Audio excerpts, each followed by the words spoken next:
नमस्कार, सुप्रभात। कैसे हैं आप सभी? निश्चित रूप से आनंद में होंगे, खुशहाल होंगे और यही हमारी मंगल कामना प्रतिदिन रहती है कि आप खुशहाली में जीवन बिताएँ और जीवन में आगे से आगे बढ़ते चलें, जीवन का हर सुंदर रंग आपके जीवन में शामिल होता चले। और यही कारण है कि विविध रंग लेकर के हम आपके सम्मुख प्रतिदिन आते हैं मित्रों, क्योंकि आपसे प्रेम है। मित्रों, कुछ दिन पहले बचपन की बात हमने याद की थी, बचपन की प्रार्थना। आपने भी अपनी प्रार्थना याद की होगी।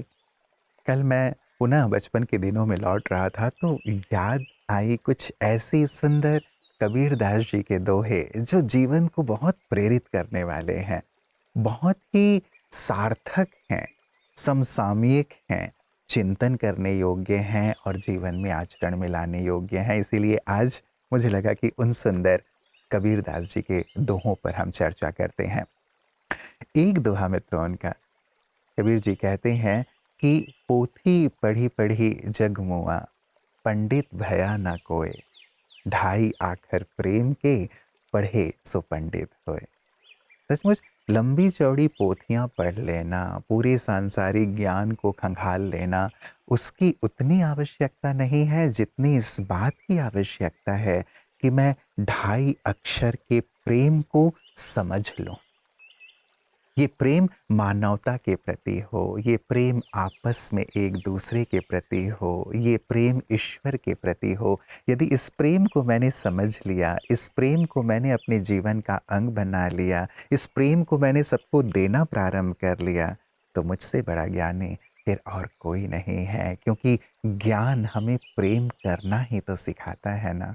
ईश्वर जो ज्ञान के सागर हैं, उन्हें हम प्रेम का सागर कहते हैं, क्योंकि वो ज्ञान ही देते हैं कि सबसे प्रेम करो। और यही बात कबीर जी ने कही। तो मित्रों, हम भी इस ढाई अक्षर के शब्द को, प्रेम को आत्मसात कर लें, प्रेम स्वरूप बनकर सबको प्रेम देते चलें। यही जीवन का सार है और इसी में जीवन का आनंद है। तो आइए प्रेम देने के सुंदर संकल्प के साथ चलते हैं आज के सुवाक्य की ओर। जो हमारे पास है उसकी कद्र करना सीखें। हम अक्सर उस चीज के पीछे भागते रहते हैं जो हमारे पास नहीं है, और इसी भाग दौड़ में उन अनमोल चीजों की कद्र करना भूल जाते हैं जो पहले से हमारे पास है। एक स्वस्थ शरीर, अपनों का साथ, सुकून के कुछ पल और आज का ये जीवन, ये सब ऐसी दौलत है जिनकी कीमत अक्सर हमें तब समझ आती है जब इनमें से कुछ हमारे पास नहीं रहता। इसलिए हर दिन कुछ पल रुककर उन चीजों के लिए आभार व्यक्त कीजिए जो आपके जीवन में है, क्योंकि खुशी हमेशा ज्यादा पाने में नहीं होती। कई बार जो मिला है उसकी कद्र करना ही सच्ची खुशी होती है।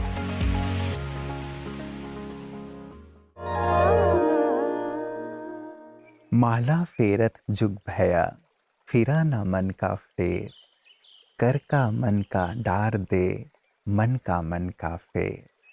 सुंदर भाव कि माला फेरते फेरते तो कितने युग बीत गए, फिर भी मन की जो चंचलता है, मन की जो अस्थिरता है, वो तो गई ही नहीं। इसीलिए हाथ की माला को छोड़कर तो मन का माला फेर, अर्थात मन में, हृदय में ईश्वर को बसा ले। यदि मन से, हृदय से उसे याद करेगा तो मन की चंचलता समाप्त हो जाएगी। जिस मन में ईश्वर आ जाए, जिस मन में ईश्वर का चिंतन आ जाए, वो मन शुद्ध हो जाएगा, पवित्र हो जाएगा और फिर बाहरी किसी और चीज़ की आवश्यकता ही नहीं होगी। वास्तव में बाहरी चीज़ें मन को स्थिर करने के प्रयास के लिए ही होती हैं, लेकिन आप देखेंगे कि बाहर से भले ही हम मंत्र जाप कर रहे हों, माला फेर रहे हों, लेकिन मन तो कहीं और लगा रहता है।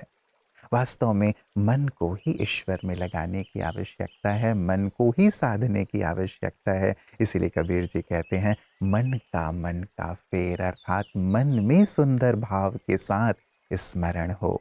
हम भी मित्रों इस पर गहराई से चिंतन करें कि हम अपने हृदय से, अपने मन से उस ईश्वर को याद करें, ताकि मन शांत हो, स्थिर हो और उसकी चंचलता पर हमारी जीत हो।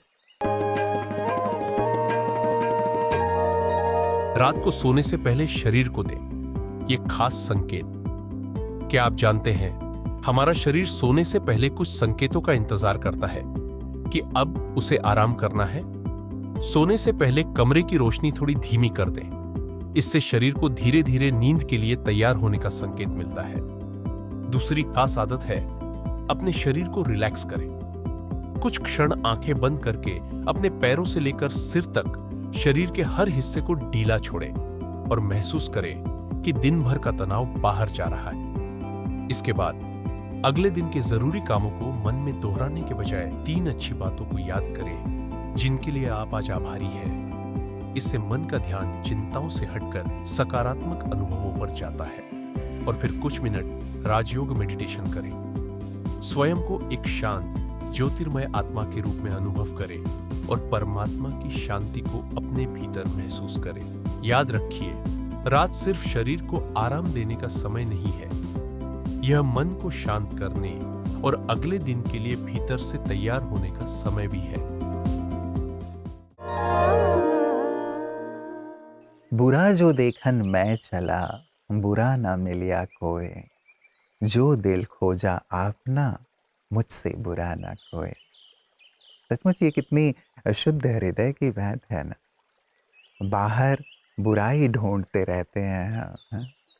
बाहर ही बुराई दिखाई देती है। कबीर जी कहते हैं चलो बुराई मैं देखने गया, मुझे बुरा कोई मिला नहीं, लेकिन आजकल बाहर ही बुराई दिखाई देती है। लेकिन वास्तव में हमें अपने दिल में ढूंढने की आवश्यकता है कि मेरे अंदर कोई खामी तो नहीं है। और जब हम ये देखते हैं तब हम पाते हैं कि सचमुच कितनी सारी खामियां हमारे अंदर भरी हुई हैं, कितनी सारी कमियां हैं, कितनी सारी कमज़ोरियां हैं। यदि हम सच्चे हृदय से ये स्वीकार कर लेते हैं कि हमें अपने अंतर की सफाई करनी है, जो मैल भरा हुआ है, जो गंदगी भरी हुई है, उसे मुझे साफ करना है। औरों को देखने से तो कोई लाभ होगा ही नहीं ना। खुद को देखने से और खुद के घर की सफाई करने से मुझे लाभ होगा, तो मैं आत्मशुद्धि कर पाऊंगा, आत्म परिष्कार कर पाऊंगा और अपने आप को श्रृंगार कर पाऊंगा। तो यही भाव कबीर जी हमें देते हैं और वास्तव में यही हम सब के लिए श्रेयस्कर है कि हम अपने अंदर ढूंढें, अपने अंदर की बुराइयों को देखकर उन्हें दूर करने का सुंदर प्रयास करें, पुरुषार्थ करें। यही वास्तव में हमें ऊंचाई की ओर लिए चलेगी, शिखर की ओर ले चलेगी और एक अच्छा इंसान बनाएगी।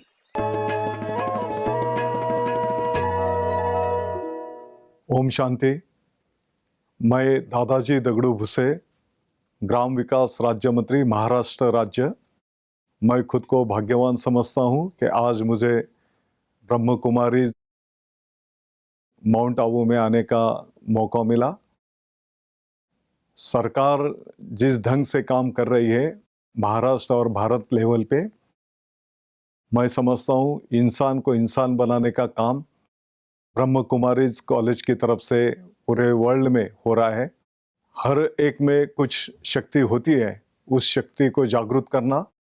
और हमारा देश जो कभी सोने की चिड़िया कहलाया जाता था, हम उस दिशा में मार्गक्रमण कर रहे हैं। मैं समझता हूँ ब्रह्म कुमारीज का भी इसमें बड़ा योगदान है। महिलाओं की सेवा करना, किसानों की सेवा करना, आरोग्य, स्पोर्ट्स और 20 शाखाओं में जो कार्य ब्रह्म कुमारीज की तरफ से हो रहा है, मैं इस कार्य को वंदन करता हूँ। माउंट आबू आने का आज मुझे जो सौभाग्य प्राप्त हुआ, इसके लिए तो मेरे मिसेज जो है वो ब्रह्म कुमारी से 10-12 साल से जुड़ी है। हर दिन उनका ब्रह्म कुमारीज का जो भी कार्यक्रम मालेगांव में संपन्न होता है, उनसे वो जुड़ी है। और उनका मुझे प्रेशर था कि मैं इधर आना चाहिए। मुझे लगता है कि आज मैं भी भाग्यवान हूँ। साईं इतना दीजिए जाके कुटुंब समाए, मैं भी भूखा ना रहूं, साधु ना भूखा जाए। सचमुच संतोष रूपी जो धन है ना, कितना बड़ा धन है। ईश्वर से यही कामना कबीर जी ये हमें सिखाते हैं, कहते हैं कि बस यही कामना रखो कि ईश्वर इतना ही देना जिससे मैं भी भूखा ना रहूं और जो मेरे दर पर आए कोई अतिथि आए, कोई साधु आए, वो भी भूखा ना जाए, बस इतना ही देना। ये संतोष रूपी धन कितना बड़ा है। सचमुच यदि इस धन से हम संपन्न हो जाते हैं, तो जीवन की जो मारामारी है ना आज, उससे व्यक्ति मुक्त हो जाएगा। कहते भी हैं कि पेट को 2 रोटी ही चाहिए। पेट 2 रोटी से भर जाता है, लेकिन वास्तविक असंतोष, वास्तविक मारामारी तो पेटी को भरने के लिए हो रही है, और ये पेटी कभी भी भरती नहीं है मित्रों। ये संतोष कभी भी नहीं आता। 99 के चक्र में व्यक्ति उलझा रह जाता है। इसीलिए हमें संतोष रूपी धन से अपने आप को संपन्न करना है, और यही प्रार्थना और कामना करनी है ईश्वर से कि बस इतना दीजिए कि मैं भी भूखा ना रहूं और साधु भी, अतिथि भी भूखा ना जाए।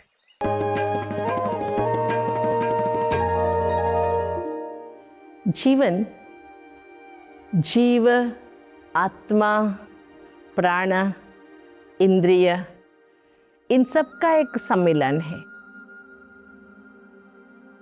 जीव कोशों से बने हुए इस शरीर में जब आत्मा प्रवेश करती है, इंद्रियों का सहारा लेकर प्राणवायु के आधार से आत्मा इस शरीर को चलाती है। ये सारे एक दूसरे के साथ जुड़े हुए हैं। इसलिए भगवान कहते हैं इन सभी को आत्मयोग के साथ, अर्थात आत्म चिंतन के साथ मेरे में अर्पण कर दो। सर्वाणि इंद्रिय कर्माणि प्राण कर्माणि चापरे। कितने सुंदर परमात्मा के ये महावाक्य है। शरीर में 5 तत्व है, या यूं कहे कि 5 ज्ञानेंद्रिय है। जैसे कि स्पर्श करते हैं, चमड़ी के द्वारा स्पर्श का अनुभव होता है।